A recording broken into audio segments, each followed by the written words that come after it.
అయితే గతంలో ఏదైతే ఉందో మా గ్రామంలో 1990 నుంచి ఇప్పటి వరకు కూడా అప్పట్లో కాంగ్రెస్ పార్టీ, ఈనాడు వైఎస్ఆర్ కాంగ్రెస్ పార్టీ నాయకులే ఈ గ్రామాన్ని పరిపాలిస్తున్నారు.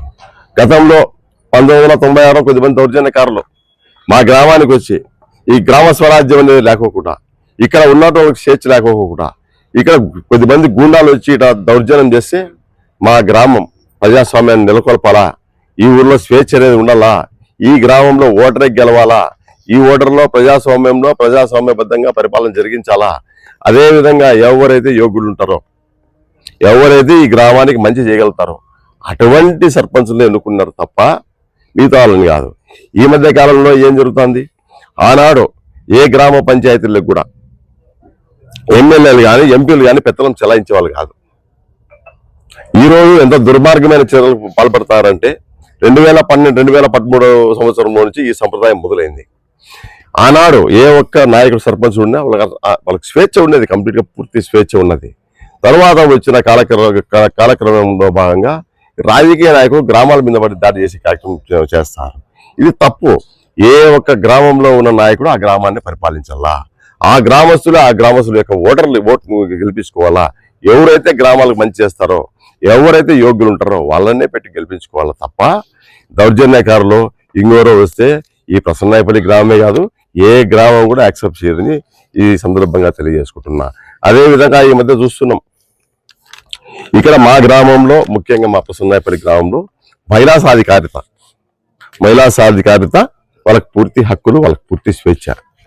1900 అప్పటి నుంచి ఈనాటి వరకు కూడా నారాయణమ్మ గారు సర్పంచ్ ఉన్నారు, నారాయణమ్మ కోడలు సర్పంచ్గా ఉన్నారు, శశికళ అమ్మాయి.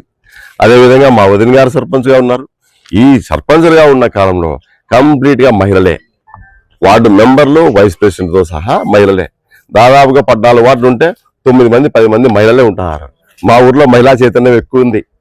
ఈ దాన్ని మా గ్రామం దానికి ముందుగా మరింత వాళ్లకు తోడ్పాటును అందించడమే కాకుండా వాళ్ళ అభివృద్ధి కార్యక్రమాల్లో పాలుపంచుకుంటూ వాళ్ళు గ్రామ పంచాయతీలో ఉన్నటువంటి నీటి ఎద్దడి తీర్చడంతో పాటు రోడ్లు, ముఖ్యంగా రోడ్లు మా ప్రసన్నాయపల్లి గ్రామానికి ఈ 5 సంవత్సరాల్లో, గతంలో మానవ ఉన్నప్పుడు ఈ ప్రసన్నాయపల్లి వాటర్ ట్యాంకులు కాకుండా ఎల్ఆర్జీ స్కూల్లో నిర్మాణ రోడ్లతో పాటు ఐవారపల్లికి రోడ్లతో పాటు అక్కడ మౌలిక వసతులతో పాటు అక్కడ తాగునీటి నివారించడమే కాకుండా చిన్మయనగర్ ప్రాంతంలో కూడా ఎన్నో అభివృద్ధి కార్యక్రమాలు చేపట్టిన నాయకుడు మా భూమిరెడ్డి ప్రసాద్ రెడ్డి అన్న, నాకంటే పెద్ద ఆయన.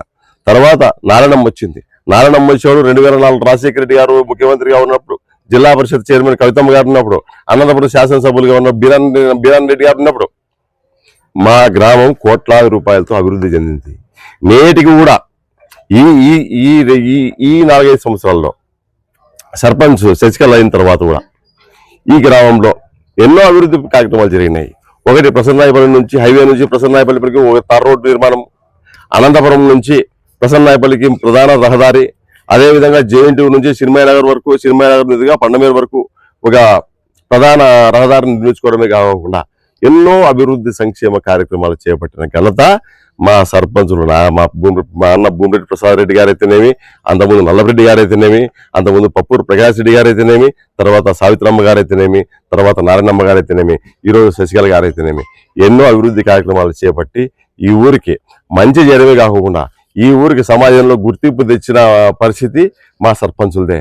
ఎందుకంటే గతంలో మన 2021 సంవత్సరంలో ఈ గ్రామంలో కొద్దిమంది పెత్తందారులు, దౌర్జన్యకారులు మా గ్రామం మీద దాడి చేసి బయట వ్యక్తులను తీసుకొచ్చి ఈ ఊర్లో పోటీ చేయించాలని దుర్మార్గమైన ఆలోచనకు ఒడిగట్టినప్పుడు మా గ్రామం అంతా ఏకసభ్య తీర్మానంతో గ్రామం అంతా ఐక్యంగా పోరాడి ఒక సర్పంచ్గా ఒక మహిళా సభ్యుని గెలిపించి ఈ ఊర్లో ప్రజాస్వామ్యాన్ని నెలకొల్పిన ఘనత మా ఊరు ప్రసన్నాయపల్లి గ్రామ పంచాయతీ ప్రజలదని ఈ సందర్భంగా తెలియజేసుకుంటూ, గతంలో ఏవైతే సంఘటనలు జరిగినాయో మొన్న ఇటువంటి సంఘటనలు పునరావృతం జరగకోకుండా మా గ్రామంలో ఉన్నటువంటి ఏ ఒక్క ఓటర్ అయినా అభివృద్ధి కార్యక్రమాలు చేపట్టేదానికి ముందరకు వచ్చి గ్రామానికి పని చేస్తానని ముందరకు వచ్చేటువంటి వాళ్ళ మంచి నాయకుడినే, యోగుడినే ఎన్నుకుంటాం తప్ప ఎవరిని పడితే వాళ్ళు పెత్తందారులు తీసుకొచ్చి ఈ గ్రామంలో నిలబెడతామంటే అటువంటి దౌర్జన్యకారులను తరిమి కొడతామని ఈ సందర్భంగా తెలియజేసుకుంటున్నాం.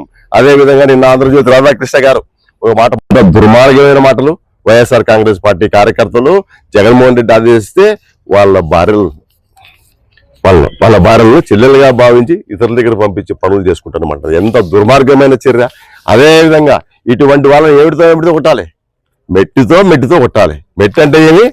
టైర్లతో ఏవైతే కుట్టించింటారో దానినే మెట్టులు అంటారు. గతంలో అదే విధంగా నా భార్యన భూమిరెడ్డి రాధానే పోలీస్ స్టేషన్లో పెట్టి అవమానించారు కొద్దిమంది దుర్మార్గమైన నాయకులు. అదే విధంగా మా తల్లి గారైన భూమిరెడ్డి గౌరమ్మనే నన్ను కమ్మ రక్తం ప్రవహిస్తుందని నాలోని మా తల్లిని అవమానించారు. మా తల్లిని అవమానించిన వాళ్ళు నేను కదా, నా భార్యను అవమానించిన వాళ్ళు నేను కదా, మా వదిన వచ్చి దుర్భాషాలు నేను కదా. ఇటువంటి చర్యలు చేపట్టి వెనకపక్క సపోర్ట్ చేసిన నాయకులని తిరగబడి మెట్టుతో కొట్టి చెప్పులు వేసి ఊరేగిస్తామని చెప్పి మా మహిళా ప్రజల ముందుకు వస్తున్నారు. మా గ్రామంలో దాదాపుగా 9,000 ఓట్లు ఉన్నాయి, 18,000 జనాభా ఉంది, 8,000 మంది మహిళా సంఖ్యలు ఉన్నారు, 8,000 పరకలు ఉన్నాయి, 8,000 చెప్పులు ఉన్నాయి, 16,000 మెట్టలు ఉన్నాయి. ఈ మెట్టలతో కొడితే మెట్టల పరస జరుగుతుందని ఈ సందర్భంగా తెలియజేసుకుంటున్నా. భవిష్యత్తులో ఎవరైనా కానీ ప్రజాస్వామ్యాన్ని పరిగెత్తాం, ప్రజాస్వామ్యాన్ని పునరుద్ధరిస్తాం. సమాజంలో మంచి ఉంటుంది జరగాల, చెడు జరగరాదు. ఈ ఊర్లో ఫ్యాక్షన్ నిర్మూలించాలా, ఈ ఊర్లో ఫ్యాక్షన్ ఉండకూడదని మేము బతున్నాం. ఆ వైపే ముందుకు పోతాం, అభివృద్ధి పనుల వైపే ముందుకు పోతాం తప్ప ఏ ఒక్క కుహర రాజకీయ నాయకులు వచ్చి మా గ్రామం మీద పెత్తందారు వ్యవస్థ చేపడితే సామ్రాజ్యవాదాన్ని నిర్మిస్తామని వస్తే తిరిగి ఆడపిల్లలు తిరగబడి తరిమి కొడతారని ఈ సందర్భంగా తెలియజేసుకుంటున్నాం.